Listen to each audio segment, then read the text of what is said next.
नमस्कार।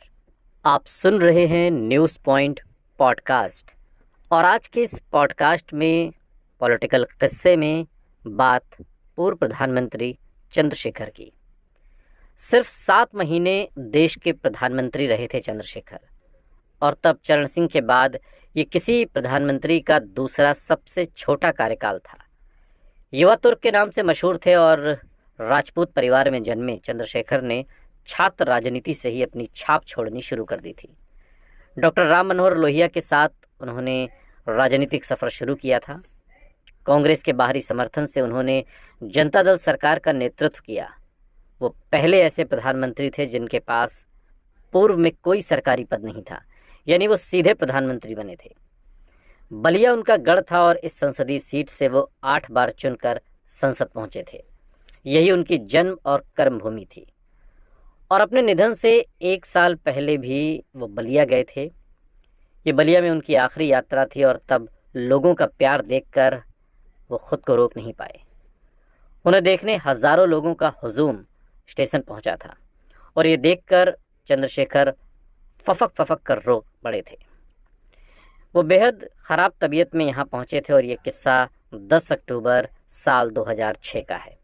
और इसके अगले साल यानी कि 2007 में 8 जुलाई को चंद्रशेखर का निधन हो गया था। जन्म और कर्मभूमि दोनों के कारण बलिया उनके दिल में बसता था। बलिया के लोग भी चंद्रशेखर को बहुत प्यार करते थे। सीधे सरल स्वभाव के चंद्रशेखर को अपने सिद्धांतों के साथ समझौता नहीं करने के लिए जाना जाता था और ये बात उन्होंने आखिरी समय तक निभाई। प्रधानमंत्री के तौर पर उनका कार्यकाल छोटा था। ये 10 नवंबर 1990 से 21 जून 1991 तक रहा। तब राजनीतिक हालात बहुत अस्थिरता वाले थे। चंद्रशेखर के मन में अचानक बलिया जाने की इच्छा जगी थी। तब उनकी सेहत अच्छी नहीं थी और ख़राब सेहत में भी वो दिल्ली से बलिया चल दिए। उनके आने से पहले ही बलिया स्टेशन पर बड़ी संख्या में लोग जुट गए। तिल रखने तक की जगह नहीं थी और कुछ घंटों के इंतज़ार के बाद स्टेशन पर उनकी ट्रेन पहुंची थी। वो स्वतंत्रता सेनानी ट्रेन से बलिया गए थे। ट्रेन के जिस डिब्बे में चंद्रशेखर बैठे थे, ये भीड़ उधर आने लगी। तबीयत नासाज होने की वजह से वो धीरे धीरे गेट की तरफ पहुंचे।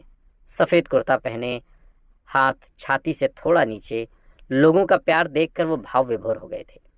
वो फफक फफक कर रोने लगे थे। यकीन नहीं हो रहा था कि आज भी लोग उन्हें इतना प्यार करते हैं। 2006 की बात है ये। और उन्हें देखकर लोग शांत हो गए थे। वो भी अपने पूर्व प्रधानमंत्री को वैसी दशा में देखकर बहुत दुखी थे।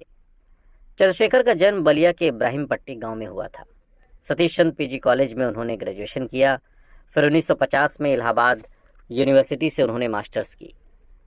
उनके राजनीतिक सफ़र के शुरुआती समाजवादी आंदोलन से शुरुआत होती है और फिर प्रजा सोशलिस्ट पार्टी में वो ज़िला सचिव चुने गए और 1 साल के अंदर चंद्रशेखर पार्टी की राज्य इकाई के संयुक्त सचिव बन गए।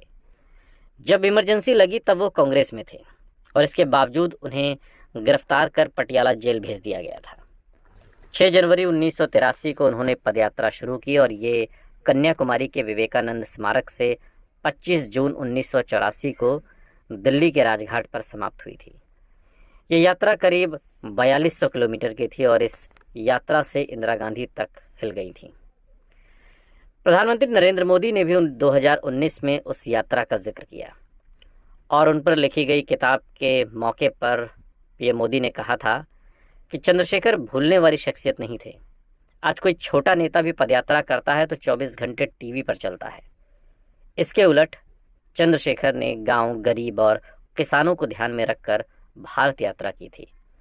उन्होंने बताया था कि चंद्रशेखर पान मसाला, तंबाकू वगैरह के घोर विरोधी थे। पीएम मोदी ने बताया कि चंद्रशेखर अटल बिहारी वाजपेयी को गुरुजी कहकर संबोधित किया करते थे।